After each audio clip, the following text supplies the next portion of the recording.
I walked into the restaurant late. Not intentionally, work had dragged, like always.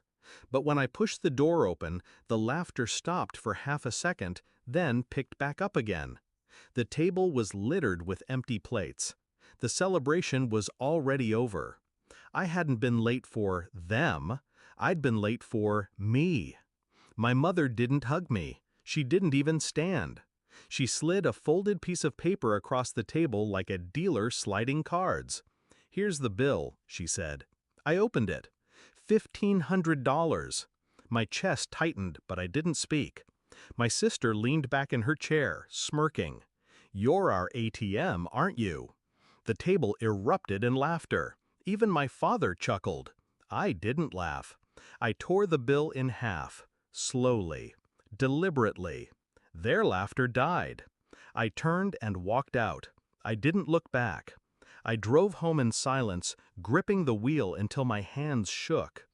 That night I remembered all the birthdays forgotten, all the Christmas mornings when my gifts were shared with my sister, all the times my paycheck was treated like community property.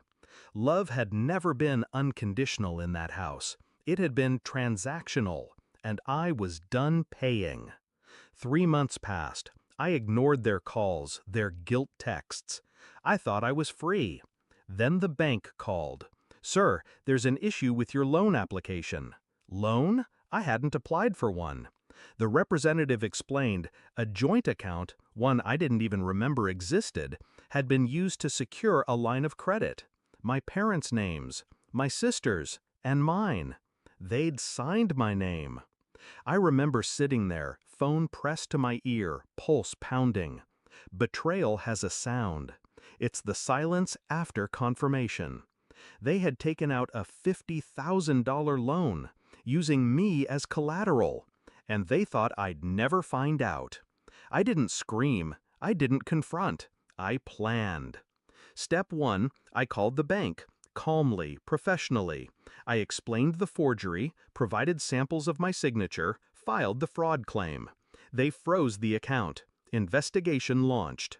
Step 2, I pulled my credit reports, documented everything, and sent copies to the State Fraud Bureau. Paper trails are weapons. Step 3, I waited. Weeks later, the fallout began. My parents got the first letter. Loan frozen, pending fraud inquiry. Then the bank called them. Then the investigators. The calls I ignored.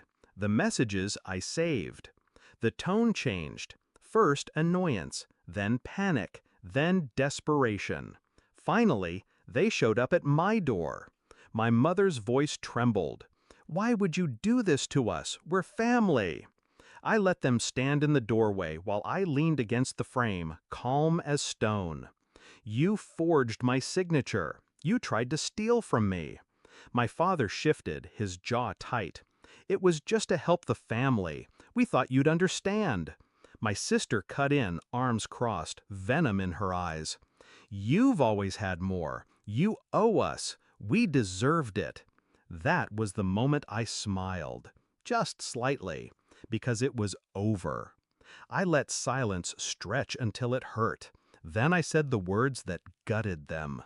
"You're not my family. You're thieves. And thieves don't get forgiveness." My sister's face cracked first, her bravado collapsing. My mother started to cry, whispering that I was cruel. My father's shoulders slumped, the fight draining from him. But me? I felt nothing but clarity. I didn't slam the door. I closed it slowly, softly, the way you seal a tomb. The bank finished the investigation. My name was cleared. The fraud stayed on their records. The debt was their burden. Their credit shattered. Their finances strangled. I didn't have to lift a hand. They buried themselves with their greed. Sometimes I wonder if they sit at that same restaurant, reminiscing about that anniversary. Do they laugh about the night they tried to make me their ATM? Or do they remember how I tore up that bill, the first sign that I was no longer theirs to control? Either way, it doesn't matter. I'm free, and I'll never pay their price again.